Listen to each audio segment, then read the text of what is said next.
Yep, you seen the title in the thumbnail. We got another copycat recipe over here, and you know we love them copycat recipes because most of the time they turn out better than the original. So today I'm gonna show you guys how to make a Taco Bell copycat Meximelt. I love them little bad babies. Y'all ready? Get in your kitchen, let's go. Let's do a quick rundown of our ingredients for today's recipe. Back here we have our ground beef. We use some sharp cheddar cheese. Now you can use any type of cheese you want. Mexican blend, pepper jack, it's really your preference. We have our flour tortillas here. These are 6-inch, chopped tomatoes, onions, freshly squeezed lime juice, salt, water.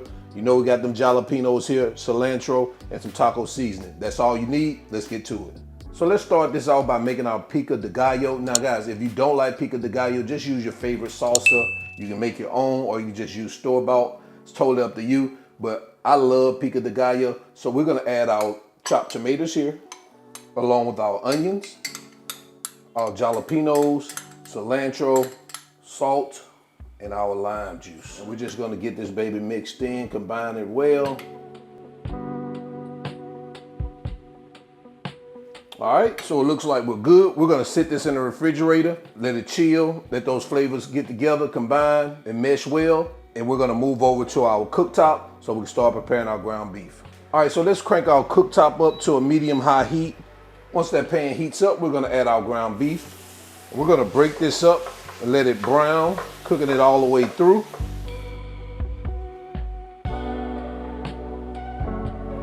We're gonna hit this with a little salt and a little pepper and continue to cook it till it's brown. We're almost there. I still see a little pink. We're gonna continue to cook it. All right, so it looks like we're there.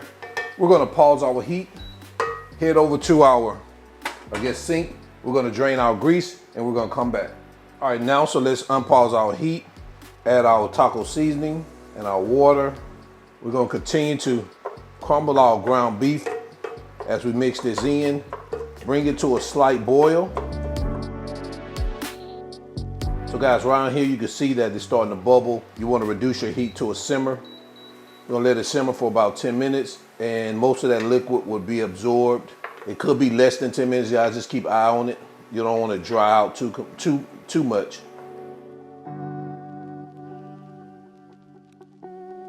All right guys, so it looks like we're good. Mine cooked for about 7 minutes and we're good here. So what I'm gonna do is transfer this over to an empty dish and we're gonna come right back.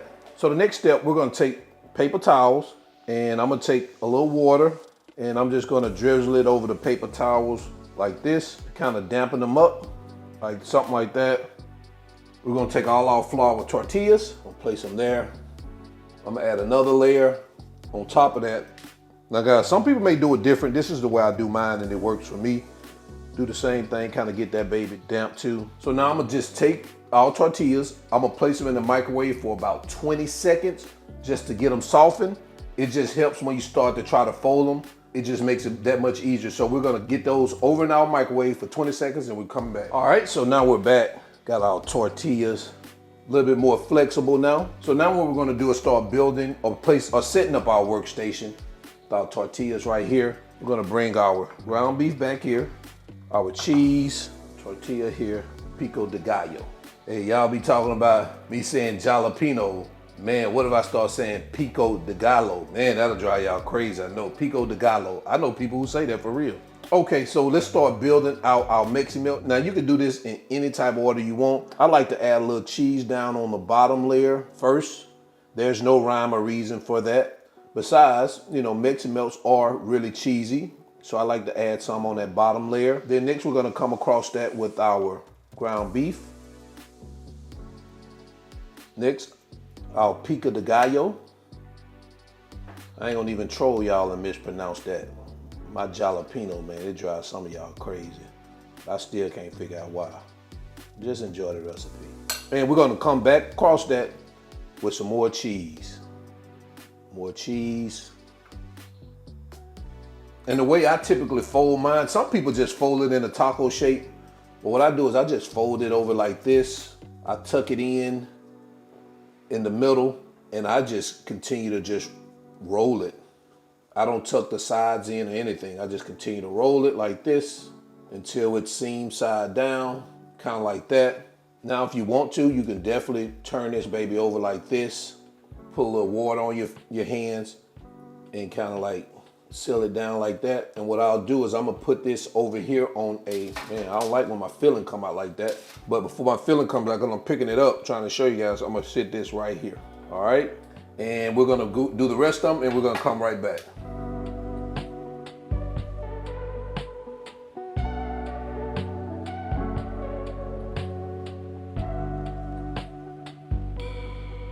All right, so now that we have all our Meximelts wrapped, we're gonna take each Meximelt individually and we're just gonna roll it in some paper towels, just like this. Let's do this one. All right, so now we have all of them wrapped. Next, I'm gonna take a plate and I'm gonna sit these babies on here individually. Now, if you have to do them, you know, in batches, that's fine. If you can't get all of them on here, that's fine. Because we're gonna put these back in the microwave. I'll probably get them all on here. Now, guys, you could also, you know, put them on a griddle to melt the cheese or put them in the oven, but this is the simplest way. Just throw them in a paper towel, put them in the microwave. Because the only thing you're doing now is you're cooking it a little bit longer or putting it in the microwave or putting it on the griddle in order for the cheese to melt, because we want that ooey gooey cheese. All right, so we're gonna get it in here for about 20 to 30 seconds. We're gonna come back. All right, so we are back after about 35 seconds. Let's remove one of these babies out of here and see what we have. You guys, y'all see that? I'm gonna cut into that baby. Look at what we have here. Oh man, all mexy. All right, guys, let's go ahead and get these babies plated up, man. And into quality control, all right?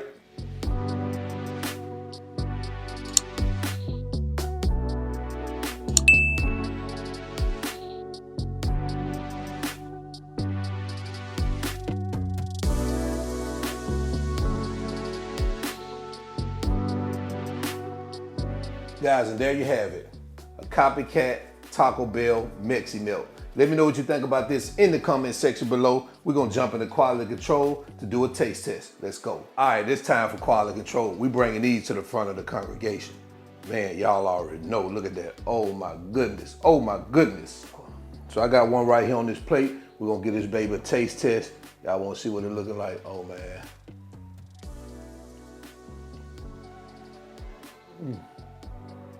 Oh man.